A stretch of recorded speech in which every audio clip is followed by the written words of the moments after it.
right, who do we have here today? Yo, Danny back here again. Here with Labrynth. I made here top 3 in Swiss. So just want to start off here with our shout outs. Shout out to Shane. Shout out to Ocean Gang. Shout out to Always. Cool Stuff. Always, bro. Save water, shower together. But yeah, let me just go ahead with the deck profile, man. All right, man, congratulations. I think it's maybe the 3rd or 4th time you've been on my channel. Man, Let's go. I lost count. Let's go. So with 3 big ladies, two lady, 1 lovely.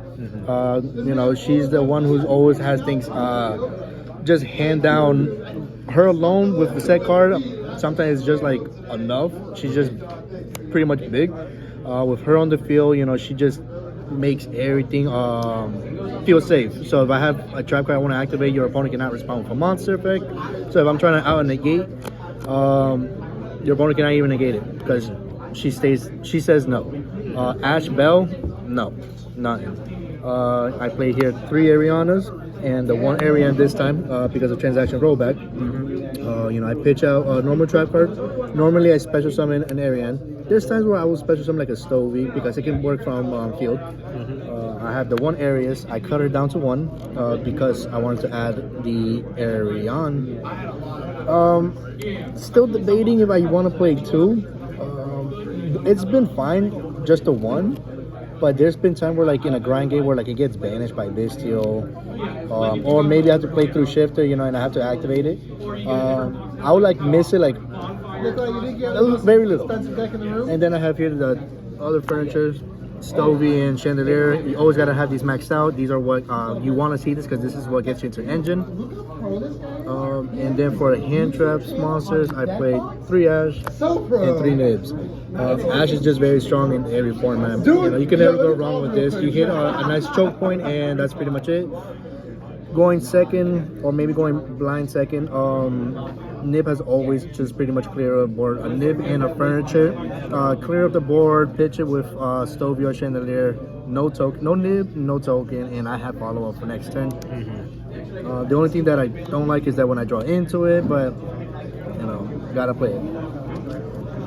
I have here just a 1 field spell and the 3 extravagance. I personally like the field spell. I have seen some lists that they do not play it. This is great in the grind game. Not only do you get like a lovely pop, you will get the field spell pop. And this is spot agreed. I prefer the draw 2 over prosperity into digging into just 1 because I am playing the furniture and hand advantage is always needed in this on this deck. And that's another thing with Arian. Arian's not a once per turn for neither of the effect. So when I bounce back a monster, I get to draw, and it just feels good.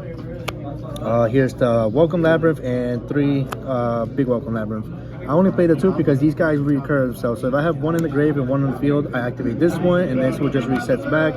So I'm always having them in rotation. Big Welcome, very strong card. Don't let me see you get a 3rd QCR for the 3rd Oh QCR. boy, my budget kind of hurting, bro. This is very strong with transaction rollback. This gets Ash, that's fine. Transaction, copy, do it again. Let's see, I have here 3 Infinite Imperm. I played this over. I know that Ash will make talents live, but the chances of that, I would prefer this over Veilers. I prefer this over Mourners. Not only that, this is technically searchable because Lady can set this card. Here's the transaction rollback. This has come up to me today, not only for just to do big welcomes and everything. If I needed a Karma Cannon and Grave, I just go ahead and do them. There's some Labrynth player.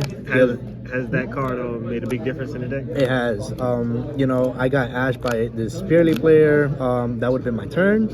But, this says keep it going. We're pushing through. And sometimes it just feels good because I would just summon, let's say, a lady, bounce her back, special summon her. Transaction, will then do it again. So I can bounce back the lady and then summon Lovely. Just so I can get that pop effect. I have played against other Labrynth players, so actually joining this isn't too bad. I can set it, activate, target an opponent's Labrynth card. So it's good in the mirror. Very good in the mirror. 3 of the 1-ofs normal trap cards. This is my favorite card. Every single time when I open this, I always feel protected. This pretty much just shuts down link plays. If you have towers or anything that's unaffected, Your opponent must send card. I do play the dogmatic punishment, so that means my extra deck consists of punishment targets and terrors of the overrule. I like playing this. This is also a graveyard interruption, not just a field interruption. Sometimes I would have moments where like maybe Kieran would to special summon. I see that the main like Arvada, target Arvada set it up. And I used to play 3 Gozens. I got hit to 1, so I tried 1 Gozen, 1 Rivalry. I took those out. I tried 3 Fenrirs, didn't like it, so I opted to play 3 Summoners this turn, or this logo, and it did very good. Majority of the time where I have played opponents that summons more than twice, on the second summon I flip it up, and I take control over the board with Lovely by popping 1. I'll pop the other on my turn, and it's just repeat sensitive. Majority of the time when people see this, they have scoop, so it hasn't seen full grind plays, but it's just that powerful that makes people scoop to the next turn. For the extra deck, utility cards would be Mudcracker. Mudcracker would be very good because I play powerhouse cards like Chaos Angel, special summon Chaos Angel. Banish, link it off into Mudcracker, affect Mudcracker, bring it back, banish another one. Another powerhouse right here is Sky Crisis. Man, this is just, sometimes people just don't expect it in a lab. This clears up a board. This will prevent like a Baron negate so that my traps can go off live. And I tried out Buzz King.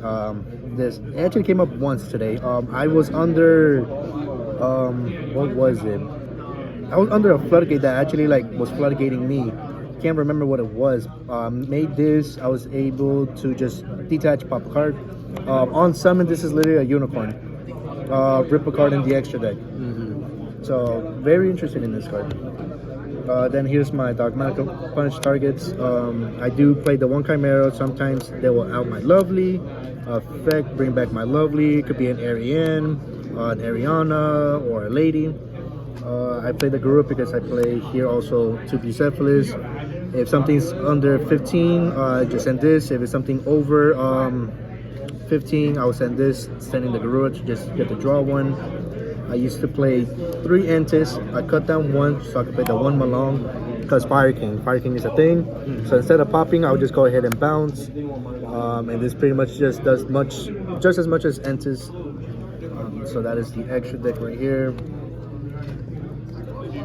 Side deck, my blowout cards will be 3 Evenlies, 2 Lightning Storms, and the 1 Feather Duster. Fire Rescue, like I normally don't have a problem with them, but at the same time I just don't want them to have their board. Definitely. Right, and then you got the mirror matches. A lot of people started playing Labrynth here at my local, so I just decided to just put these in. I also use these as board breakers. I'll put in the 3, cut down 1 Ariana. Sometimes I've had moments where I'll go Lava Golem, I'll go Arius to special summon Ariana, because this eats up my normal summon, so it's not always that bad. I started putting Drawing Logbear because Vanadium sometimes could be a problem. Sometimes an Imperm is not enough, an Ash is not enough. Sometimes a Nib is not even enough. So I also played the Imperm. The only thing I got going second is just pretty much my deck. So I think a Floodgate works always better with a Floodgate when going first, like game 3. So I played the Anti-Spell and Eradicator. I don't really side in as much. If I'm playing against Kashtira, Vanadium, or anything that I know that plays a lot of spells to extend, I usually put this in. And that pretty much kind of gets the game. One thing I found out with this with transaction rollback, if I go transaction rollback, target this, it only destroys just for that 1 turn, so it does not linger for another 2-3 turns. So keep that in mind. And that's the 15 side deck. Alright, man. Well, congratulations. You're doing amazing. Keep it up, bro. I want to see you many more times in the future. You're already doing that, so just keep it going, man. Thank you. Ocean Gang. Ocean Gang.